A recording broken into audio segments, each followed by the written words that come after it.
Hi and welcome to Nexus. This week we're travelling around Australia, showing you some of our favourite tours and travel destinations.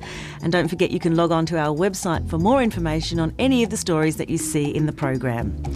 On today's show, we walk the scenic Hyson Trail in South Australia and hit the road in a wicked van. But first, let's go to Broome in Western Australia and take an eco-tour with a difference. Here's Rob Morrison. The moon is much smaller than the Earth, but it can still throw its weight around. Or really, it throws some of the Earth's weight around. The moon's gravitational pull drags on the oceans of the Earth and bunches them up. And that causes the tides that we know. And when the sun and the Earth and the moon are all in one line, as they are at new moon or full moon, that's when the pull is strongest, and that's when the tides are greatest. And that's the time when hovercraft come into their own. These remarkable vehicles can skim with equal ease over water, land, or the mudflats in between, making them ideal for travelling across shallow bays when the tide races in and out. Mark Quick is a hovercraft pilot, and at peak low tides he uses the craft to take visitors to some of Broome's ecological and historical wonders, usually hidden by the waters of Roebuck Bay. Now, Roebuck Bay is the third highest tidal range in the world. Now, we can go from a 9.6 metre high tide to a negative 0.75 in just 6¼ hours. So every 6¼ hours we actually have a turn of that tide, 4 turns a day, 2 highs, 2 lows.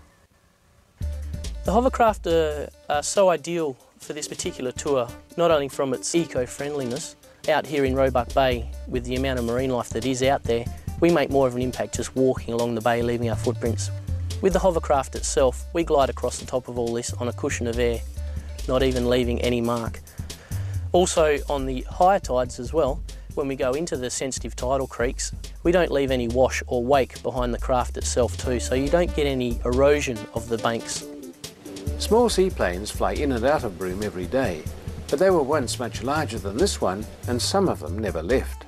The best things about Roebuck Bay is on the lower tides of the year, we have a lot of history in the bay itself, like the flying boats that were shot up in World War II. 16 Dornier and Catalina flying boats still remain out there, visible 18 times a year on a negative tide here in Roebuck Bay. And you can walk out to them.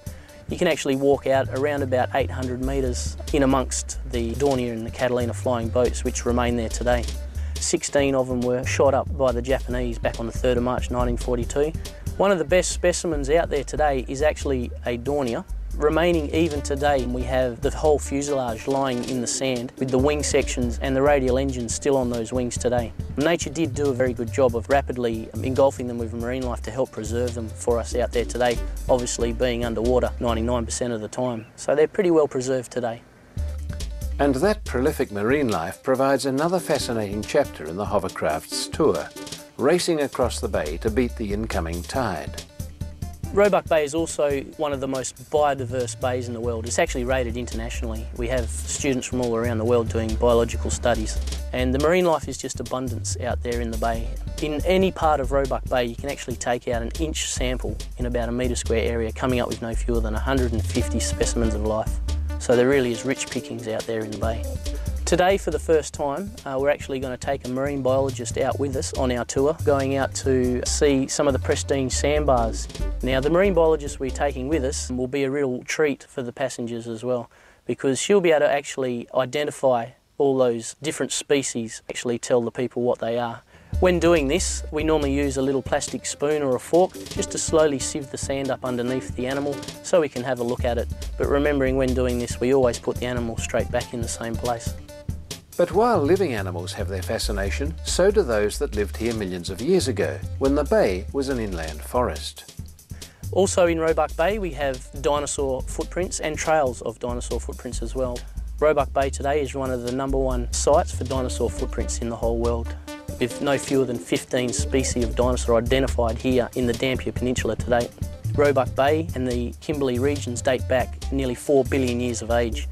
And here we can witness all these geological zones here in front of us today, dating back about 140 million years of age. The old Cretaceous forest floor, if you like, where the dinosaurs once walked, with a peaty, marshy, clay-type sediment for a floor, often wet and dry. When the large dinosaur obviously walked in this soft forest floor, he was feeding, grazing ever so slowly, putting his big footprint down into that soft forest floor, leaving the trail for us to see today. The large prints that we're looking at here today are actually of one of the largest known dinosaurs to walk the face of the earth. This particular dinosaur is your friendly, gentle giant plant eater, if you like, and it would grow in excess of 80 tonne in weight. These are a juvenile one, leaving a footprint trail of only 90 centimetre in diameter. What we do also here today is we're having people standing in this particular footprint pattern from the Brachiosaurus so we can actually see the trail clearly unfold before our eyes. The mushroom section of the dinosaur footprint is what we loosely term the anvils, but in actual fact it is the underprint of the dinosaur footprint. The forest floor itself and the coastline of Broome is eroding away at about 2 to 4 centimetres per year. So the original footprint generally breaks away from what we call these anvils, and then in fact leaving us with this underprint of the dinosaur footprint, which is the compaction of that